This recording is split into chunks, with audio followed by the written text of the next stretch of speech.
Oyentes de mi corazón, ¿qué tal estáis? ¿Os está gustando el nuevo Color Julay en formato epistolar?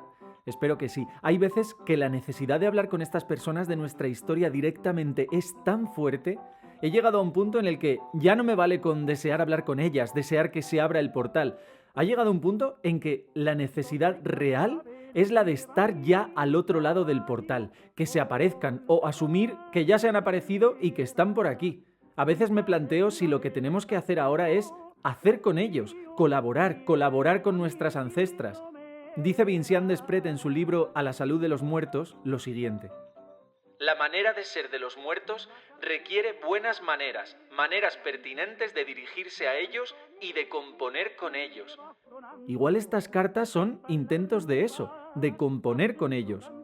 Hoy le escribo una carta a Antonio Alonso, un transformista increíble del que se saben poquísimos datos, pero a lo mejor, invocándolo a él y a sus compañeras, podemos imaginarnos juntas cosas, componer esa memoria con ellos, ellas y ellas. Espero que lo disfrutéis mucho. Un abrazo muy fuerte. Yo soy Anto Rodríguez, Anto_RV en Instagram, y esto es Color Julay.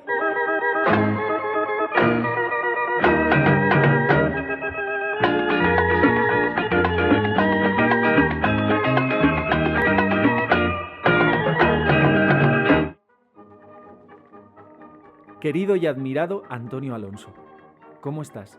Supongo que te sorprenderá cómo he empezado la carta con eso de querido y admirado. Te estarás preguntando cómo se puede admirar y querer a alguien del que solo se conservan unas pocas fotos y sobre quien has leído únicamente un par de párrafos.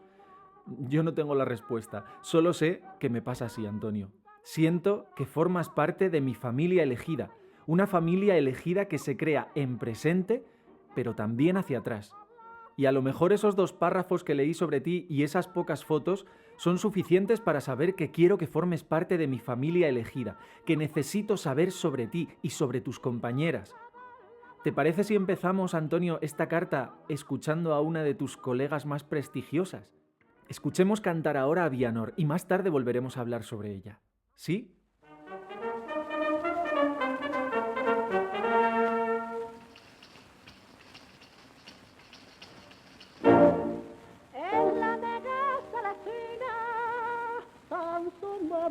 Inocente.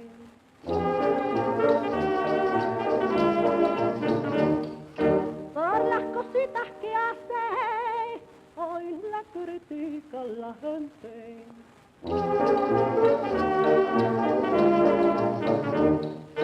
Dicen que fue un negro al bohío de los ceros y que ya entró por la puerta y él entró por un agujero y todos con doble intención le cantan esta canción.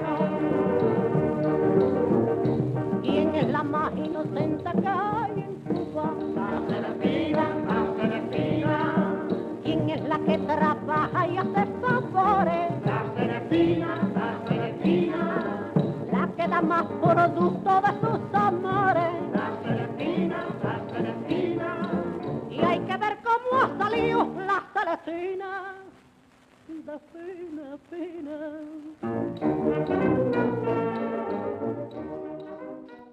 Antonio, algunas transformistas de tu época os poníais al final del nombre una interrogación al género, entiendo. Tú firmabas con un Alonso cerrado por un interrogante. Hay un autógrafo que le regalaste a la diosa Mirko en el que se puede ver tu firma. A mi buen amigo y compañero Mirko con admiración, por el gran artista que es, en prueba de compañerismo, Alonso. Creo que ese autógrafo es del año 33, pero tú trabajaste desde unos cuantos años antes en aquella Barcelona del barrio chino y el Paralel. ¿Cómo fue aquella época para vosotras las transformistas, Antonio? Voy juntando imágenes que me voy encontrando por ahí para hacerme una idea, pero ojalá te nos aparecieras hoy y nos lo contaras sin remilgos. ¿Quién es la que trabaja y hace favores? La Celestina, la Celestina. La que da más producto de sus amores. La Celestina, la Celestina. Y hay que ver cómo ha salido la Celestina, de fina, fina. La Criolla y Casa Sacristán, Cal Sagristá. Los dos rivalizaban en espectáculos más o menos atrevidos, pero sobre todo como centros especializados en homosexualismo. Por aquellos años del principio de la República, dos maricones artistas se disputaban la clientela, uno en cada local. En La Criolla era el ya viejo transformista Bertini, que en sus buenos tiempos llegó a hacer dudar a la gente que no sabía seguramente si era hembra o macho. Entonces, ya con sus 40 años, todavía podía defenderse, sobre todo porque tenía las tablas de la veteranía. Enfrente, en Casa Sacristán, la estrella era Mirko, lleno de juventud, luciendo un vestuario deslumbrante, femenino, claro es, y que malas lenguas afirmaban que era pagado por un fabricante conocido que, harto del amor fácil, había derivado hacia el homosexualismo. En La Criolla, además de Bertini, actuaban algunas artistas auténticamente femeninas y un par de hombres más o menos sarasas, pero sin declararlo, pues Bertini quería tener la exclusiva del género. En cambio, en el otro establecimiento no eran admitidos en tanto que artistas más que los maricones probados. Podía afirmarse que aquel era el templo o el paraíso de los invertidos. Esto que acabo de leer lo recoge Paco Villar en su libro sobre La Criolla. La Criolla, la puerta dorada del barrio chino. En ese libro, Antonio te menciona algunas veces, y gracias a eso he podido saber alguna cosa más de las que se rumoreaban sobre tu carrera, sobre tu arte para la ilusión, y también he encontrado entre sus páginas una bibliografía bellísima. En uno de los libros que se citan allí, mira lo que escribía Sebastián Gasch sobre tus compañeras transformistas de principios de siglo. Es un libro de los años 60. En los años 30 asistimos a la agonía de las transformistas y luego a su desaparición. Sin embargo, no entraron en su último periodo de modo gris y apagado, sino en beauté, como dicen nuestros vecinos. En los años 30 se llamaban imitadores de estrellas y su feudo era el Circo Barcelonés, la catedral de las variedades de la calle de Montserrat. El imitador de estrellas más popular, no el mejor, era Edmond de Bries, quien en la época dorada de la Sala Imperio se anunciaba con el barbarismo horripilante feísimo de Edmond de Brie. Luego su nombre o seudónimo figuró correctamente en los carteles y esa en verdad era la única evolución sufrida por su trabajo, que continuaba moviéndose entre el desborde grotesco de lo acartonado. Su figura traía a la memoria aquellos cromitos de las cajas de cerillas por donde desfilaban las entretenidas, las cocotes de lujo del 1900. A la sazón actuaban también en el circo barcelonés Dercas, que sabía presentarse en escena, vestía bien y daba al cuplé, en el medio camino de la tonadilla secular y la canción francesa, un tono de picardía. Darwin, cuya chispa y deje burlón aumentaba la intención de sus canciones, Mirko, quien fue el primero en cantar María de la O, la canción que más tarde se hizo popularísima y en la que había mucha majeza, mucho brío, deseos fuertes y hondos y un donaire que los animaba. Otros aún. De todas formas, el mejor imitador de estrellas de los 30 fue, a juicio de uno, Vianor. Menudo, delgado, con morenez de aceite en el rostro enjuto y apenas maquillado.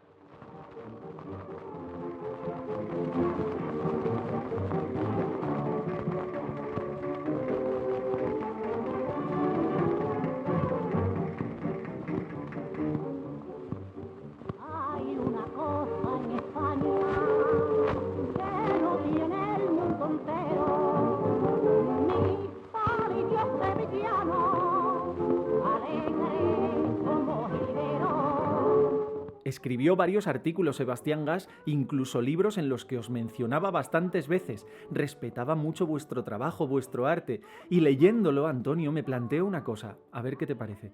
Había tantos tipos de transformismo como transformistas. Eso es impepinable. Aunque unas siguieran el camino de Fregoli con los cambios rápidos de personaje y otras siguieran el estilo de Bertin, con las imitaciones de estrellas de la canción. Luego estaban las que bailaban, las que cantaban sus propias canciones, las fashion queen que diríamos hoy, las beauty queens. Bueno, la cuestión es que lo que yo te quería decir es que, en general, haciendo una vista general, veo dos mundos.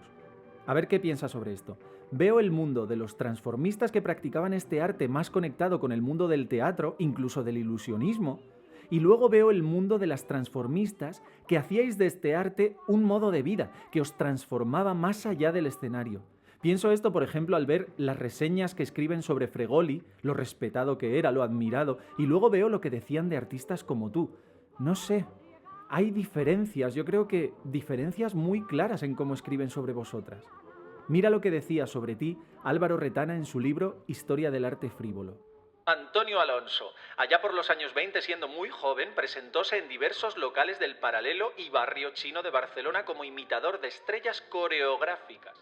Su habilidad en la suplantación de la cualidad femenina era tan sorprendente que algunas noches, a la conclusión de su trabajo en La Criolla, lanzábase a recorrer las Ramblas con alavíos de mujer y transeúntes sagaces, confundiéndole con una chavala precozmente dedicada a la galantería, le obsequiaban colmándole de requiebros. Pero la chavala, desentendiéndose de cortejadores, retirábase a su casa muy frívola y muy mona, comprobando que su éxito fuera del tablado era igualmente halagador. En Barcelona, durante la República, brotaron los imitadores como las setas después de la lluvia, pero durante el periodo revolucionario, Antonio Alonso fue encerrado por los rojos y solo Dios y él saben cómo pudo alcanzar la libertad y humanizar a sus encarceladores la popular chavala.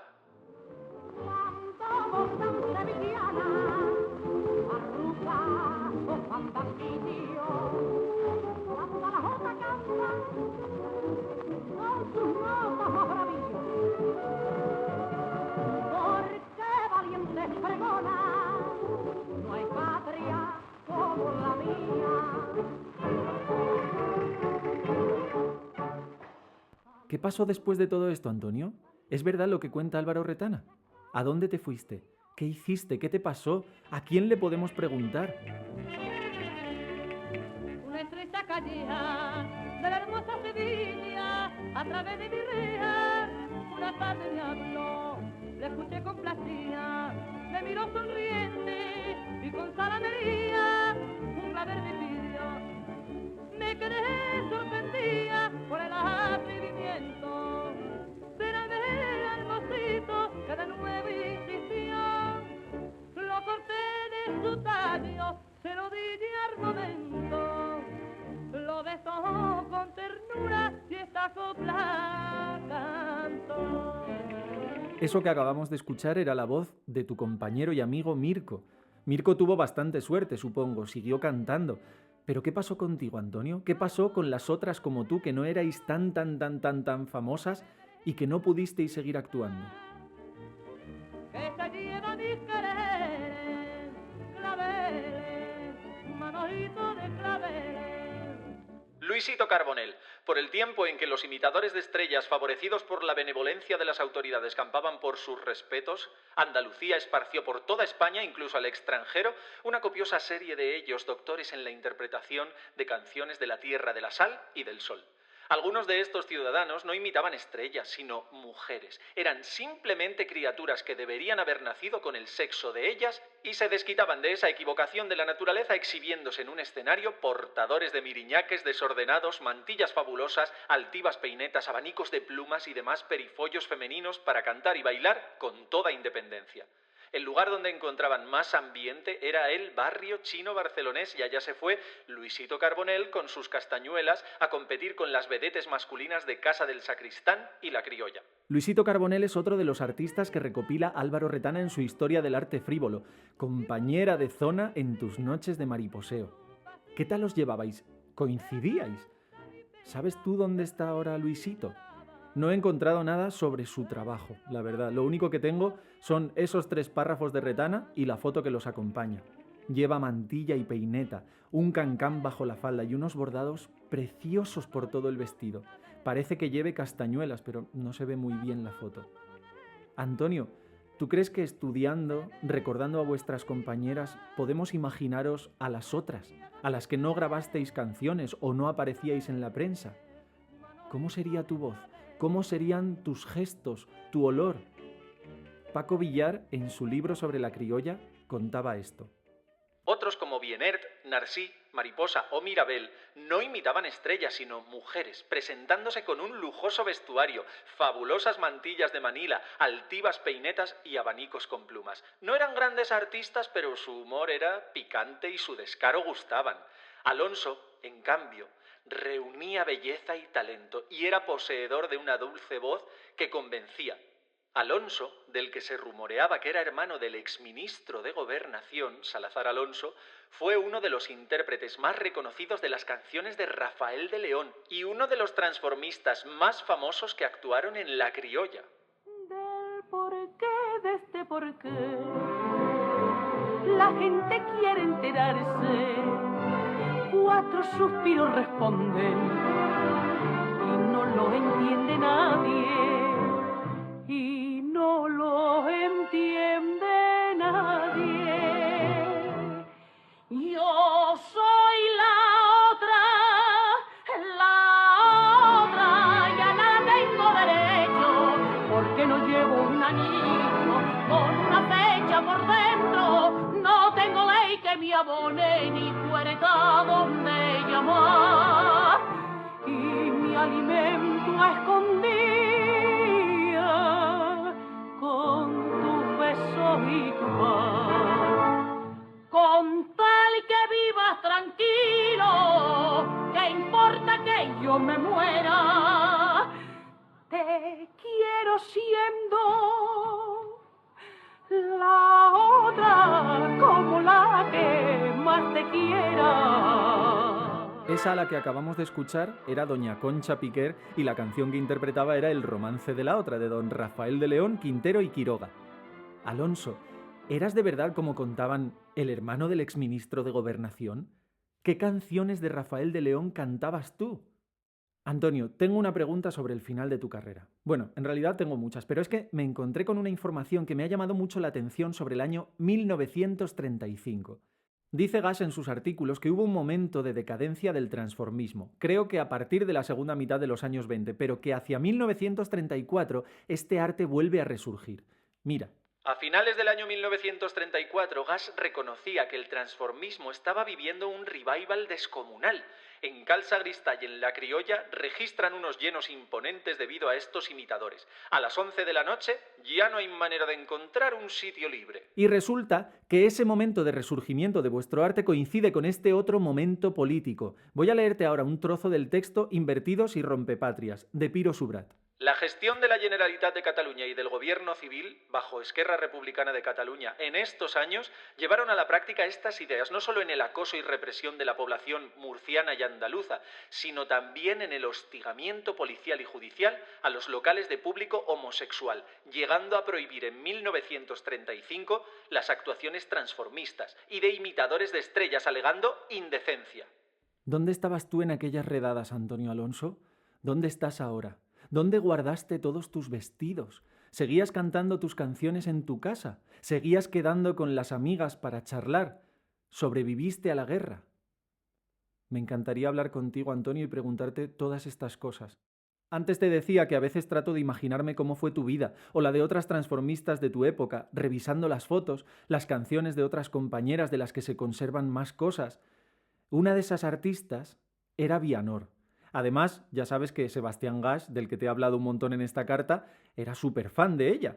Mira lo que decía. Vianor era un pequeño terremoto. Salir a escena y armarse el jaleo padre eran uno y lo mismo. Era la suya una personalidad desbordante. Se derramaba cual aroma de campo mucho más allá del vaso que lo contenía. Su flamenquismo era auténtico, de pura raza y de un nervio al que parecía le hubieran dado cuerda o tuviera el mal de San Vito. Vianor ponía toda el alma en sus interpretaciones y terminaba su actuación jadeante, extenuado, agotado, maltrecho, deshecho. Salían entonces de entre bastidores voces que le estimulaban, aplausos que le alentaban, interjecciones que le incitaban a coronar con la máxima pasión las postrimerías de su actuación. Era aquel un espectáculo casi patético, inolvidable. Cocteau contó en Lecoq el Arlequín que en vez de asistir a la representación del Espectro de la Rosa, aguardaba su final entre bastidores y decía que, después de pegar su salto fabuloso, Nijinsky caía entre los brazos de sus ayudantes que le echaban agua en el rostro, le frotaban enérgicamente el cuerpo con una toalla como a un boxeador. ¡Cuánta gracia y cuánta brutalidad juntas!, exclamaba el autor. Permanecerán para siempre grabadas en mi memoria aquellas ovaciones fragorosas. Tengo muy en la memoria, y creo que no se me va a borrar jamás, aquel muchacho embadurnado de afeite, respirando anhelosamente, sudando, apretando con una mano su corazón y agarrándose con la otra al decorado, o bien desvanecido sobre una silla. Luego, abofeteado, inundado, sacudido por aquellos hombres, Nijinsky salía de nuevo a escena y saludaba con una sonrisa. Guardando las debidas distancias, que eran muchas, de ese modo terminaba sus actuaciones Vianor. Da alegría y da tristeza, y siempre en día de Jueves Santo, cubro mi rostro con tu manto. Nijinsky y Vianor, Antonio Alonso, juntos, por Dios, muy fuerte. Así hablaba Sebastián Gas de Vianor. ¡Qué maravilla! La danza más vanguardista y el transformismo en el mismo texto. ¡Qué lujo tener todos esos escritos de Gas para que podamos montar las imágenes de vuestra memoria! Jo, quedan muchas cosas pendientes todavía, Antonio, pero a lo mejor a partir de esta invocación nos seguimos encontrando, ¿no? ¿Te parece bien, Antonio, que acabemos esta carta, tu carta, escuchando cantar de nuevo a Vianor? A lo mejor podemos buscar en su voz algún rastro de la tuya. A lo mejor podemos encontrar en el sonido de su voz ese interrogante vibrante que os poníais ambas al final del nombre. Con esta canción me despido, Antonio, y deseo que estés descansando junto al resto de estrellas, vedetes, transformistas, cancioneros y travestis. Un abrazo muy fuerte.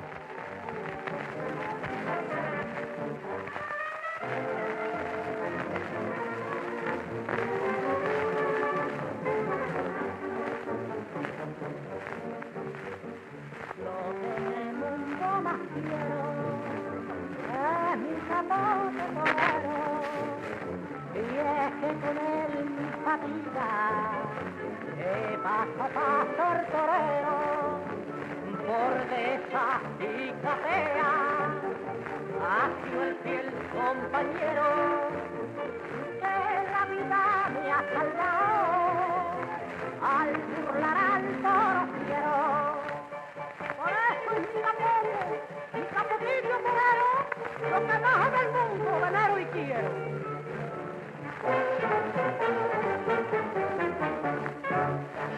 Capote torero, eres capotillo, lo que yo más quiero, porque a ti te debo, capote torero, que en la plaza digan, ole los toreros, y si por desgracia en sangre y arena de mortal jornada me deja la fiera, tan solo yo pido, tan solo yo quiero, que cubras mi cuerpo, capote torero.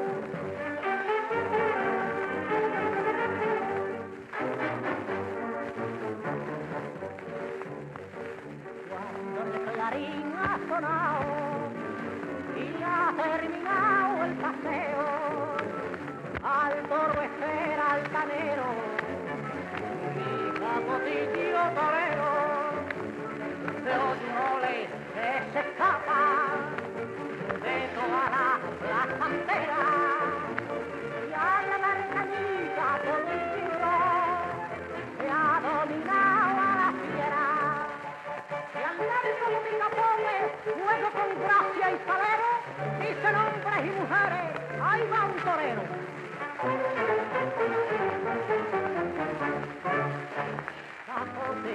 Capote torero, eres capotillo, lo que yo más quiero, porque a ti te debo, capote torero, en la plaza digan, ole los toreros, y si por desgracia en sangre y arena de mortal jornada me deja la fiera, tan solo yo pido, tan solo yo quiero, que cubras mi cuerpo, capote torero.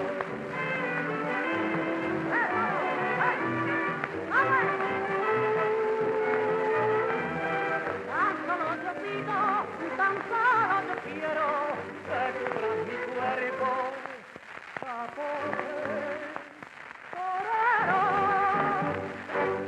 Este ha sido el capítulo 28 de Color Julay. Antonio Alonso.